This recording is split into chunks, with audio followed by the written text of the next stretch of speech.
I think you'll find this a very practical night.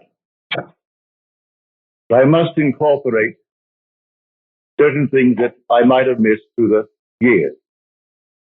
I tell you this because a very dear friend of ours is not here tonight, because had he known that I was closing on the last lecture night, which is tonight, rather than the last Friday in the month, he would have been here. But he said, I'm greatly disturbed over something you said just about 2 weeks ago. And that is about the rank, the heavenly rank.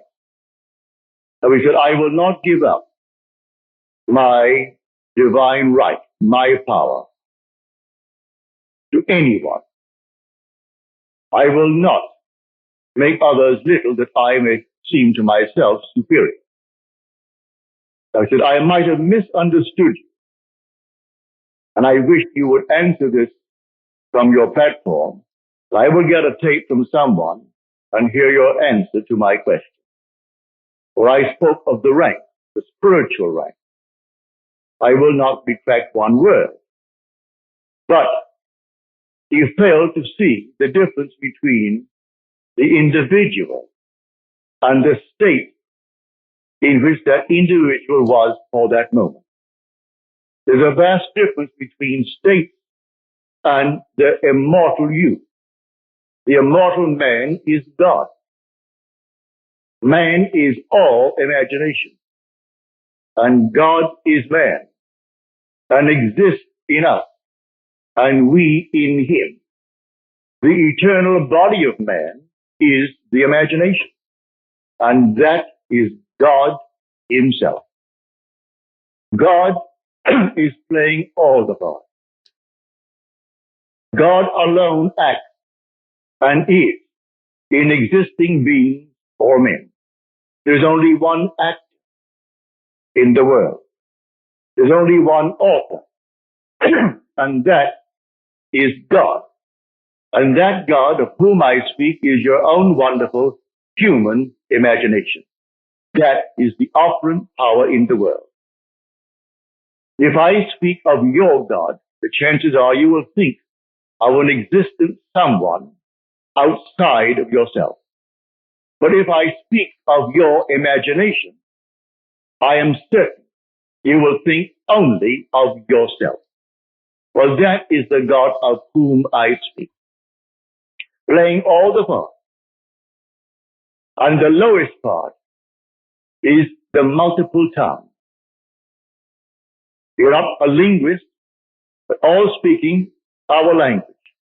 200 million of us find it difficult to understand each other because we are moving towards a prejudice, a superstition, a fixed idea. And so we may say anything, but we have to get through that barrier, even though we are talking the same language, using the same English tongue. So here, let me start with a quote from the 8th chapter of Nehemiah. And they read from the book, from the law of God, with interpretation.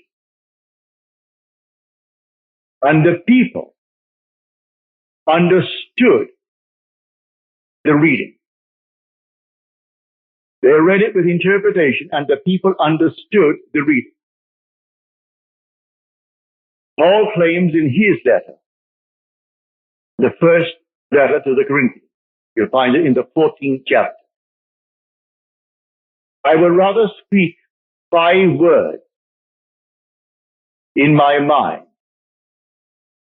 that I may instruct others than 10,000 words in a tongue. 5 words just to instruct others. Well, that has been my hope since I started teaching back in 1938. To make it so clear that there is no misunderstanding. So let me state it clearly now. The spiritual states of the soul are eternal. You do not change them. You pass through them like a traveler. And you start at the very lowest, the tongue. The confusion of tongues called Babel in Scripture, where we do not understand each other. And so we war over strange confusion. The second one is the administrator, the organizer. He will organize the confused states for personal gain. That is the second. Then Paul goes up for 8. He finds the last one, the apostle. Now, the one who played the part in the very lowest is still the same one who's going to play it when he is called as an apostle and sent to tell the true story, the same being. Do not identify with the state called the apostle. While he is in it, he's going to play that part. But he is not that. He is the immortal self, which is the same one seated right here in everyone who is here. So the judge and the one that he is judging are both played by the same being, and that being the world calls God. But they do not know he is the only actor in the world. Only one actor. God only acts and is in existing beings or men. You and I, learning how to create, we create states to deliver others forever.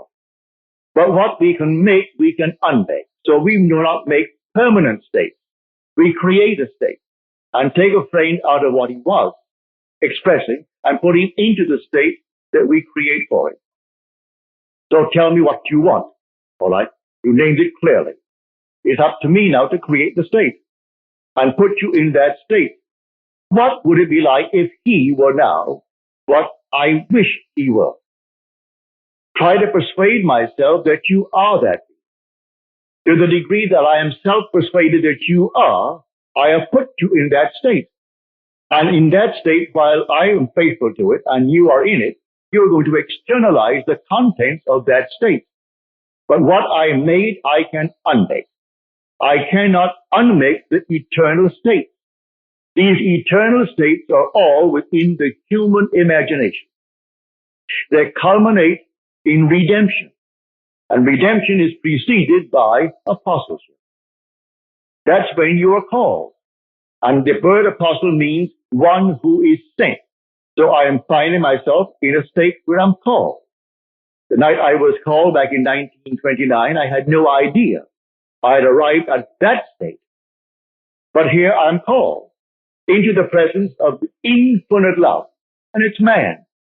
Having answered his question correctly, that love was the greatest thing in the world, he embraced me and we fused and became one body, one spirit.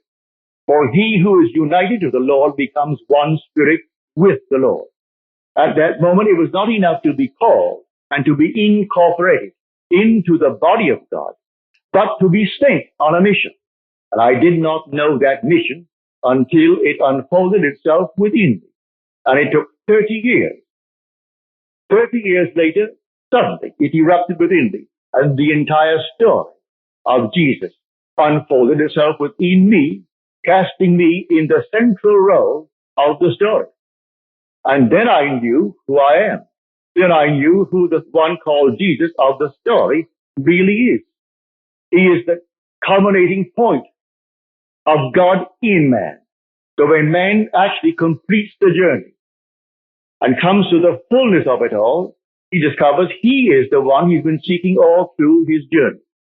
But he comes to that at the very end. So do not let him brag. Do not let him boast that he is an apostle. Apostle is a permanent state. He is infinitely greater than all the states. He created these and they are permanent within man, within the human imagination. But when he arrives at that state, it's the last of the journey. And then he awakens and he knows who he is. And these experiences gives him the certainty that he is God. He reads now the word that he read when he was a child. And when before he could read it, his mother read it to him. And then he went to school and he read it in school. And when he could read for himself, he picked up the book, couldn't quite understand it, but he read it. Now he reads it as something entirely different. He knows the book is all about himself. It's not about any being but God. And he's found God within himself, and he is God. But that God of whom I speak is your own wonderful human imagination. Now tonight, to show you how easy this thing is, it's based purely upon motion. The first creative act in Scripture that is recorded, and the Spirit of the Lord moved. He moved. Well, the Spirit of the Lord is in man. Do you not realize that ye are the temple of the living God, and the Spirit of God dwells in you, as we are told? He dwells in me, where? As my own wonderful human imagination. Now I go back to see how he first created. He created by emotion. I move from one state into another state. If it is the state desired, then I have a sense of relief when I get into the state desired. If tonight I was up against it financially, and then suddenly I came into a fortune, what would be the outstanding feeling that I would have? Would it not be relief? So I insist, of all the pleasures that man could ever experience in this world, relief is the most keenly felt. The child is late. You say, be home at 10 o'clock. So 10 o'clock, 11 o'clock, 12 o'clock, and there is no child. You think you are in control. You love her dearly, and you think you're in control. Oh yes, I can control my mind. My imagination is easy. But then comes one, and there is no child. And inwardly you conjure 1,001 things that could happen. Then you hear the little knock on the door, or the key in the door, and she comes through the door. What is your emotion? One of relief. Just one of relief. So of all the pleasures of the world, relief is the most keenly felt. It comes in the creative act. Relief. Call it by another name if you will, but it is relief at that moment of explosion. But the same thing is true when I move into a state. What would the feeling be like if it were true? And I work myself into that state as though it is true. If I am in that state, I can suppress the sense of relief. And so I have the sense of relief because I've done it. Now what do I do after that? Nothing. Remain in the state. It has its own appointed hour, and it ripens, and it's going to flower. Don't be concerned. You're in the state. Now let it unfold itself in its own wonderful natural way. It has ways and means that no one knows. Its ways are past finding out. So I move myself into a state. I don't remain in the state that I want to leave behind me and push a button and think something is going to happen. I move. I move from one state into another state. But these states I am creating. I do not consciously move in these spiritual states. They are automatically determined by my journey in this world. So no one can sit down and conjure the spiritual state. If he thinks he is going to, he's only kidding himself. These happen automatically as man who is God moves through these eternal spiritual states, and there are 8 completely marked out in the 12th chapter of the book of 1 Corinthians. And you are not going to change them. So I say to my friend, when he hears this, I do not intend to set myself up as someone who is other than you, better than you. I have reached the state called the apostle. I was called and incorporated into the body of the living God. He's a living God. He's not the God of the dead. Nothing dies in God. But nothing. Everything is alive. Today, millions went to the cemetery. They aren't there. That's an organized big business. Completely organized on the fears of people. That's not where anyone goes. You drop now, all right? Maybe they'll put you away tomorrow. Maybe in a week from now. But at that very moment, you are restored to life. In a world just like this. Real just like this. And the unfinished work, you're going to finish it. No one is going to fail because God is the operant power and God is that individual's human imagination. And he's moving towards self-redemption. And he goes through these states, infinite states. But you and I, we're intelligent enough to create a state. So someone comes to you and says, I do not know exactly what I want, but I don't like what I have. All right, let him tell you what he has. Well, you wouldn't like it either. If you listen carefully, no, I wouldn't like that either. Well, let us reason together. What would you like? Would you like this? Would you like that? And then he comes upon something he would like. Well, then, if you are a friend of his, you create a state to deliver your friend from his former state. And so you see him in that state. Well, how do you do it? Bring before your mind's eye your friend. And have your friend with a nice big smile on his face. And have him actually thanking you for what you did for him. Now, the thing has happened yet, but you go beyond the present moment. And you are appropriating now subjectively the objective hope. You hope he will stand before you objectively with a smile on his face. And you hope you're going to hear his words.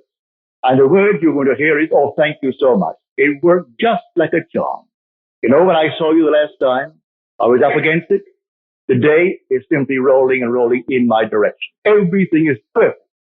That's what you want to hear for a friend. Well, now you hear that. So if you're hearing that, you move him out of his former state into the state that you have now created for him. Do this, and you cannot fail. So prayer is not petition. Prayer is giving thanks. You don't get on your knees and petition any being outside of yourself. There is no intermediary between yourself and self. You need no priest. You need no so-called healer. You need nothing on the outside. It's all within self. What would the feeling be like if it were true? With that, I catch that feeling, and then I work myself into that state. What would it be like? All right, I know what it would be like. But feel it, and keep on feeling it, and keep on feeling it, until all of a sudden, you're released. There's a release within you, and then it's done. You can't do it a second time. It's done. So I say, I'm looking at the world from a spot. At every moment in time, I'm always viewing the world from a place. That place could be from a financial position in my world. It could be from a physical position in my world. It could be, you name it. I'm looking from a certain state. And I'm seeing confirmation of that state by what I am seeing. Now, how will I know that I have moved? Well, it's a very simple test to know that I have moved. Unless there is a fixed frame of reference, no one will know that something moved. If I started moving from here to the end of the room, and everything started moving with me at the same time, I have no reference to prove that I have moved. Motion can be detected only by a change of position relative to a fixed object. It must be fixed relative to me, that I may know that I have moved. But all my friends know where I am, who I am, what I am. If I desire a change, my friends, my fixed reference, they should know it. So I don't ask anything of them. I simply assume that I have changed. But if I have changed, then I have a fixed reference, the faces of my friends. Now let me conjure them in my face, in my mind's eye, and let me look at them. Do they see me as a changed person, or are they still seeing the one who would like to be changed? Are they congratulating me on my change? Well, then I've changed. I saw it reflected in their faces. I heard it in their voices. I saw a change on their faces, which change revealed to me that they noticed in me a change. That's what I want. Now, that proves that I moved. Nobody saw me move physically. I'm still seated in the same chair, but I moved. And so the whole thing is based upon motion. It's a psychological motion. We're living in a world of imagination. And this whole vast outpictured world was first imagined. There isn't a thing you see here that wasn't first imagined. And yet, close as he is, you still can't find him. Why? Why can't I find him as something objective? Because he is the reality I call imagination. I see the fruits of my imaginative act, but I do not see the actor as I see the outpouring of his activity. For he is the reality I call imagination. So here, the God in you is your own wonderful human imagination. That is God. That's the one when you completely awaken, you're going to know. That's what man basically is hungering for, the awakening of imagination, which is the awakening of God within it. That is the only God of which the Bible speaks. There is no other God. I will go down to the potter's house. And I went down to the potter's house, as the Lord said to me. And there he was working at his wheel. And the vessel in his hand was spoiled. But he didn't discard it. He reworked it into another vessel as it seemed good to the potter to do. So that's the 18th chapter of Jeremiah. Which word Jeremiah means Jehovah will rise. He'll rise all right. He'll rise in you as you. So, because he is you. There's no one else to awaken but God, and God is your own wonderful human imagination. And the word potter in Hebrew means imagination. It means to determine. That's what the word actually means by definition in Strong's Biblical Concordance. It means the potter, which means imagination. So I go down to imagination's place where he's working at his wheel. What potter? My own imagination. What are you doing, Neville? Well, I'm just spending a few minutes here, there, while it's spoiled. You will admit what you're doing isn't quite what you want done. Don't discard it, rework it. Rework it into another vessel that it seems good to you to do. Don't judge from appearances. You think a man, because he's up against it, will be satisfied, say, with X number of dollars? No, don't limit it. But no limit upon the power of belief. Can you believe that he doesn't have that pressure on him anymore? That he's above it? That is something behind him. Well, put him in that state. It doesn't cost you any more to put him in that state than to put him in a little modified state. You didn't pay anything for it. Come, eat and drink without price. Buy wine, buy milk without money. Didn't cost you a penny to do it. So why modify it? Why make it little for it? It's not exactly what he would want for himself. It's better than what he has. But you want something bigger than that for it. And there is no limit. When you meet people of great wealth in this world, and you'll judge them because they have money, just talk to them for a little while. Money hasn't altered their other states. They're just as stupid as they were before. In fact, I've gone to parties where this one was a millionaire, that's so-and-so, and then the lady would point out another one. You see that one? Oh, she's not just rich, she's stinking rich. In her language, that meant multiple millions. And if you walk out of that place, I'm speaking of a club, I will not mention the name, a club in New York City, a ladies' club. They're all multimillionaires. Walk it on the street. But don't leave, just walk out and stay there.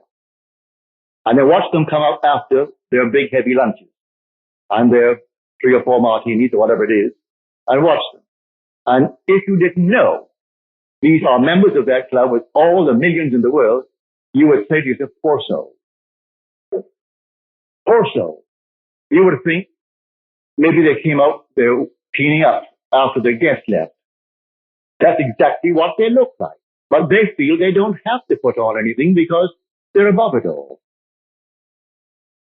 My father would say when they would come in and they were very, very rich, and he ran his store, and when they all came very, very elated with his fabulous wealth, he would turn to one of us and he would say, you know, God is really merciful. Suppose he didn't have money. He never completed the thought. He left it for us to use our imagination. Suppose she didn't have money. She's how merciful God is, he would say. And then you go on, dwelling upon what your father did not complete. He wanted you to complete it. So I tell you, prayer will be answered. All prayers are answered if you know how to pray. And pray is not begging. You don't petition. You give thanks. Well, you aren't going to give thanks to something that isn't. But you must actually believe in God.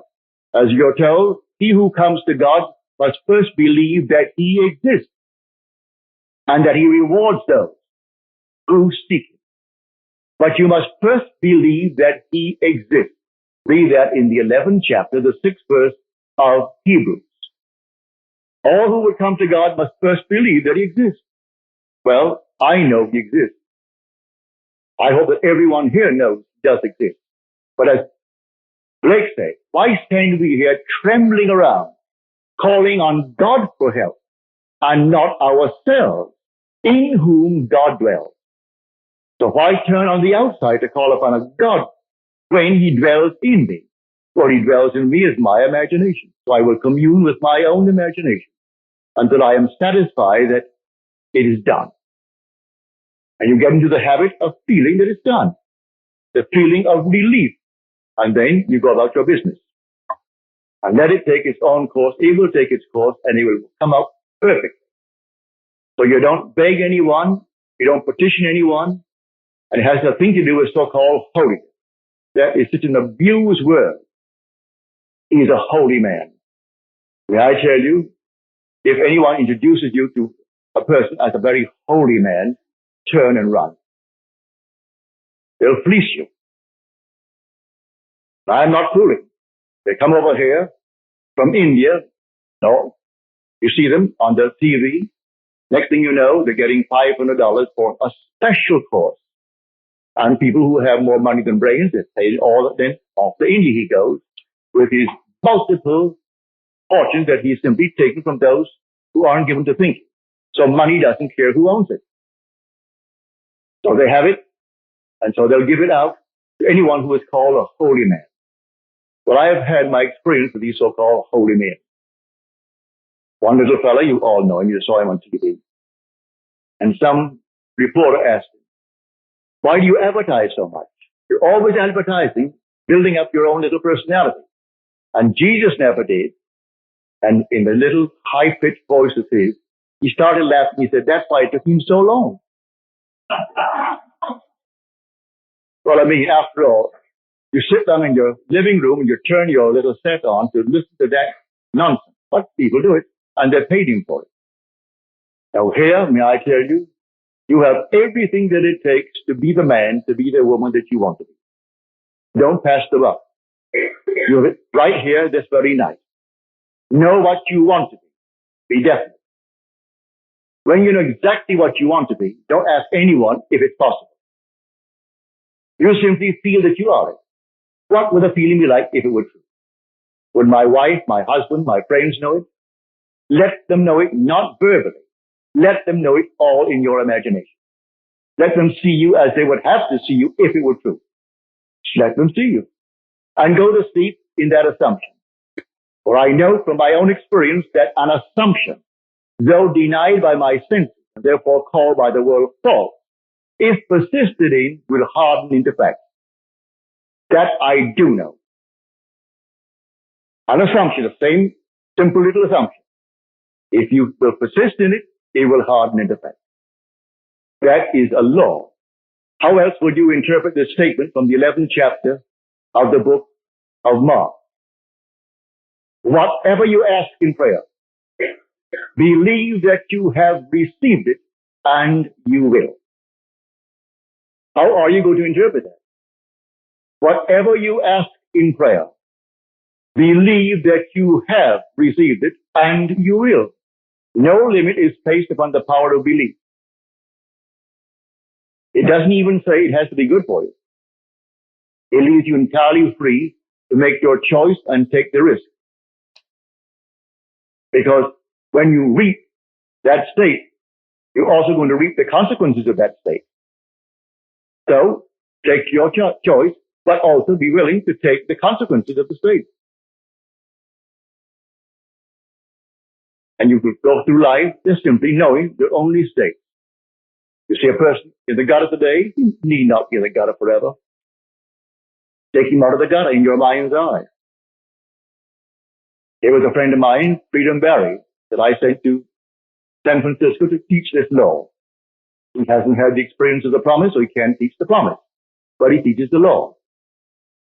Before he opened, he saw a man crossing the street, while he was airing his little dog. The man came over.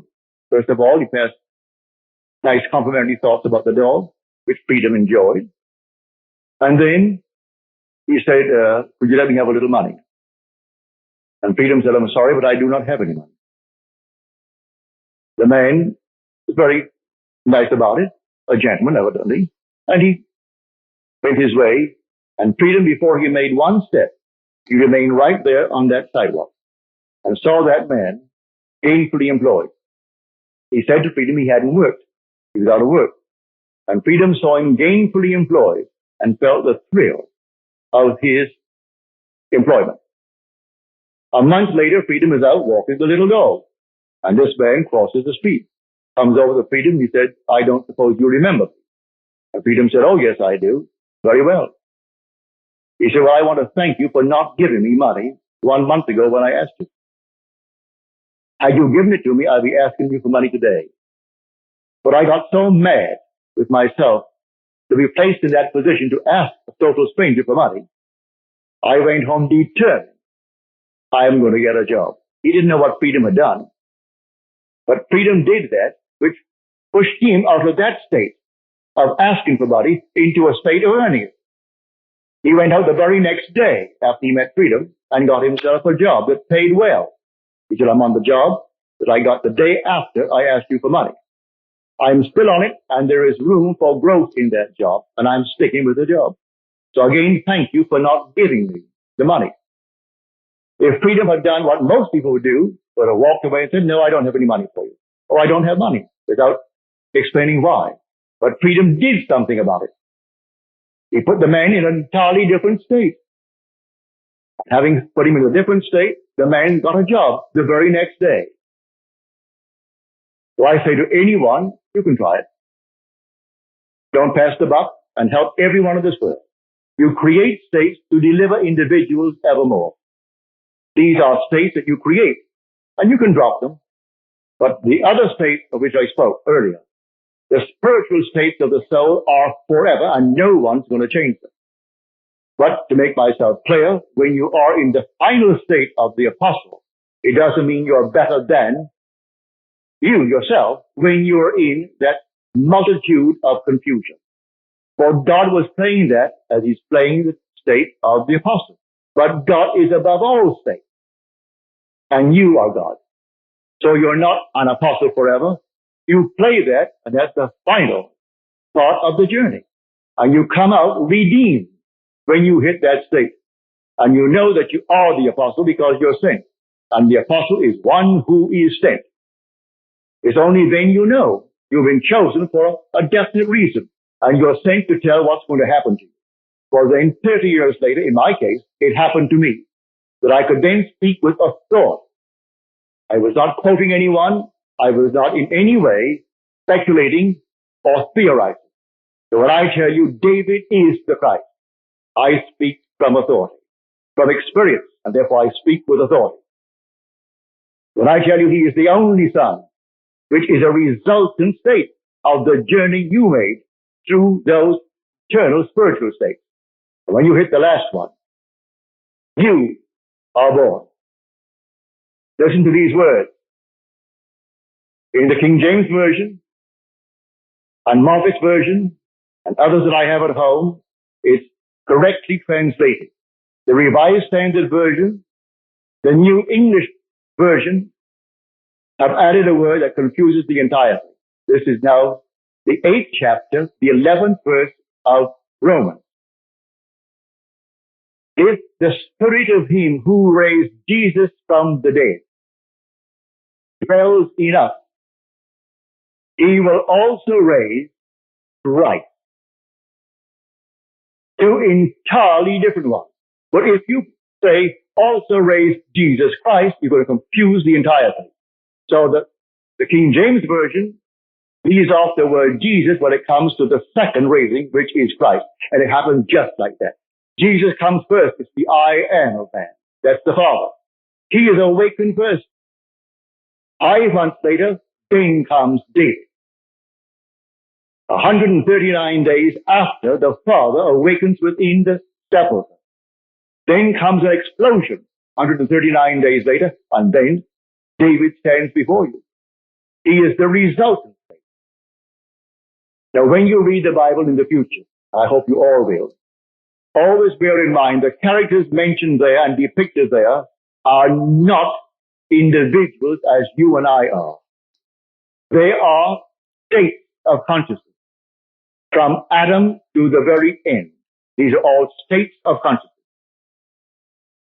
So the names signify the state, if you know the meaning of the name.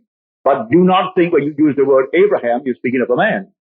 As when I speak of Bill, Bill is a man. He's an individual. It is God wearing that mask called Bill. But when I speak of Abraham, that's a state of consciousness. But when you meet these states of consciousness in vision, they are personified. And you see a man, but it is not man as you are man. All these are contained within the human imagination. So when you encounter Abraham, well, you're going to see a man. And you know he's Abraham. When you encounter David, you meet a youth, an eternal youth, but it's a resultant state. You are above all states. You are God. Every being in this world is God, and God is one. Hear, O Israel, the Lord our God, the Lord is one. And never get away from that. That is fundamental. The minute you have two gods, you get confusion. Two will become 4, and 4, 8, and 8, 16, and you get confusion in the world. Only one God. And that God is named forever and forever is I am. That's the being. So when you awaken within the sepulchre, you know who awoke. You said, I am. There's no one present, just yourself. And you come out without the help of anyone. And then comes the imagery of Scripture that surrounds you, bearing witness to the truth of the story. But you are cast from then on in the central role. And so everything unfolds within the imagination of man. And that is God. So tonight, as you leave here, go out knowing you have the power and the right to become the man, to become the woman that you want to be, without hurting any person in this world. You don't need to hurt anyone to gain anything in this world. You go out, play your part fully. And let no one pull any rank, for all ranks are only states of consciousness. The king and the one who is a music, the court jester, are both played by the same being, and that being is unseen by the two masks, the mask of the king and the mask of the court jester. For behind the mask is God, and God is simply I am. So one plays the part of the court jester, and one plays the part of the king, and we honor the mask and bow before the king. And that court jester may be nearer to apostleship. Do not judge from appearances, as you're told. When they saw this giant of a man stand before him, Samuel thought, well, certainly he is the Lord's chosen. For the Lord said to Samuel, go down to the house of Jesse, for I have chosen one of his sons to be king of Israel. And when the first son came in, he was a majestic creature. And Samuel said to himself, surely he is the Lord's choice. And the Lord said, I have rejected him. The Lord sees not what man sees. Man sees the outward appearance, but the Lord sees the heart. Then he brought the second, and he brought the third. And finally he brought the last, which was David. David was tending the flocks. Now this is all a story. You must extract the meaning from that story. So he brings the little one in. He was just a youth. And as he came in, no one thought for one moment he would be the one. And the voice spoke to the prophet Samuel. Rise and anoint him. This is he. And in the midst of his brothers, Samuel anointed him with the holy oil. And then the Spirit of God came upon him mightily from that day forward. Never left him. Therefore he never lost the battle. The victorious one, called David. So in the end, he stands before you, for he played all the battle. You were the king, you were the Lord of Lords within, but you didn't know it. And he is the Father's only Son. And then he stands before you and he is your son. And then only do you know you are God the Father. You gain all the assurance that you need when you see David. For he is God's son, and he is your son. Therefore, you must be God. And that's the story. Now, this being our last night, suppose we go into the silence and give you ample time for questions if you have it.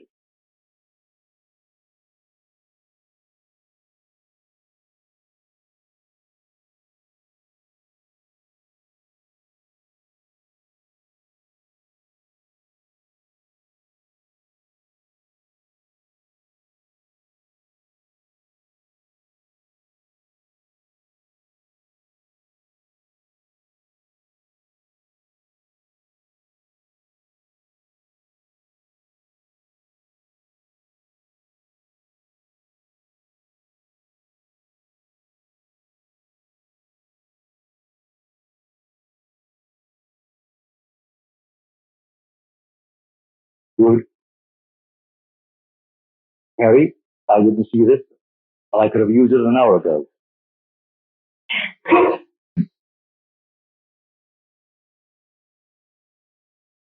I didn't see it. I would have. And regretted it too. Now, are there any questions, please?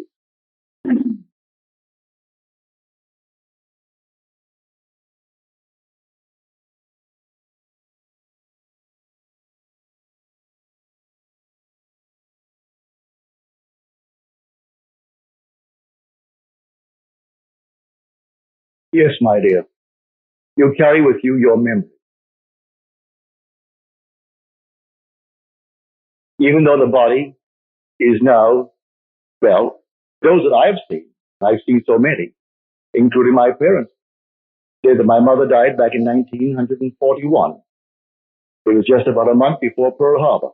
I was in New York City then. I just returned from Barbados, where I spent 3 weeks with her. And it was the terminal case of cancer. So I came back. I was sitting in my living room. The mother comes before me.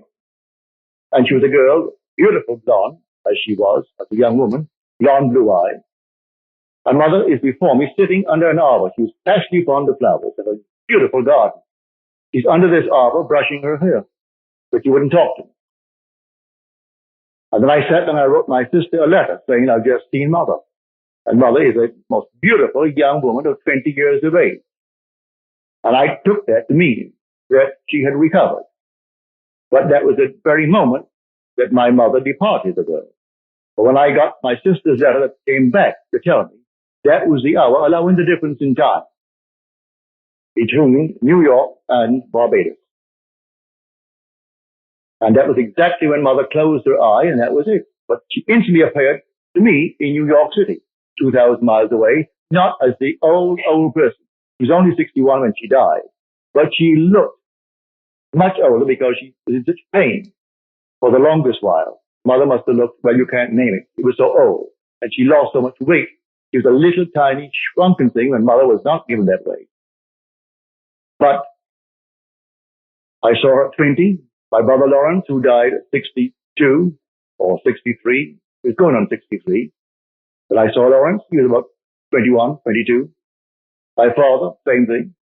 Jack Butler, who was my secretary, when he dropped dead at the age of 50. When I met him 8 months later, Jack was about 21, 22. So I can only tell you what I see. They all are restored. They aren't little babies. They're restored with intelligence, and they know who they are. They know who you are. And many of them don't even know that they died. Totally unaware of it. The majority don't know it because they haven't died. Like Jack, when I said, well, Jack, you died. I went to your funeral, to your face. I die, but I'm not dead. I said, yes, you die, but you're not dead. Well, that doesn't make sense, does it? Well, there are states of consciousness in which visionary men are accompanied madmen. So I've been accused of being mad, being insane, but I can't help it. I see these things and I tell exactly what happened to me. But there are certain states in which all visionary men are accompanied madmen. On 49th Street in New York City one day, And it was opposite a window that had a nice display of my books and a big picture of me. And two women came by, three came by. One was the guide showing the other two friends of hers who came out of town. I wanted to see the sights of New York City. And so I came up and stood next to them. They didn't know me. They didn't look at me, but they were looking at the picture. And one woman said to the other two, "See that fellow?" And actually, they're all looking at it. He's as mad as a hatter. But you should go and hear him. It's part of the thing to do when you come to New York. Go and hear him. He's just as mad as they come. They call him the Mad Mystic of 48th Street. Well, she heard that. No one called me the Mad Mystic, but she must have heard it to tell these two. I'm called the Mad Mystic of 48th Street.